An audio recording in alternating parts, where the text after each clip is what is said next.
మహబూబాబాద్ జిల్లాలో విద్యుత్ short circuit రైతులకు తీరని నష్టం మిగిల్చింది. పలువురు రైతుల 15 ఎకరాల మొక్కజొన్న చేను అగ్నికి ఆహుతైంది. విద్యుత్ తీగలతో ప్రమాదం జరిగి పంటతో పాటు కుప్పగా పోసిన కంకులు సైతం కాలిపోయాయి. కేసముద్రం మండలం తాళ్లపూసపల్లిలో ఘటన జరిగింది. ఒక్కసారిగా పంట కాలిపోవడంతో అన్నదాతల రోదనలు మిన్నంటాయి. రంగంలోకి దిగిన అగ్నిమాపక సిబ్బంది మంటలను ఆర్పి మిగతా పంటను కాపాడారు. లక్షల్లో నష్టం వాటిల్లిందని, ప్రభుత్వమే తమను ఆదుకోవాలని బాధితులు కోరుతున్నారు.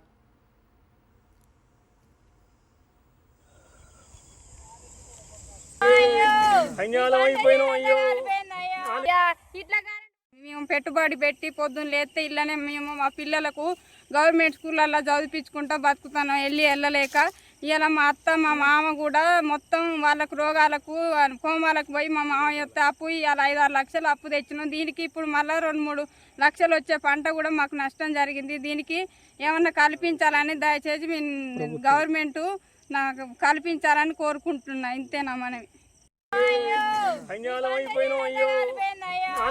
ఇట్లా కరెంట్ పడతాను మాకేమరక అయ్యా. 4 ఎకరాల చేను కాలిపోయింది. అయ్యో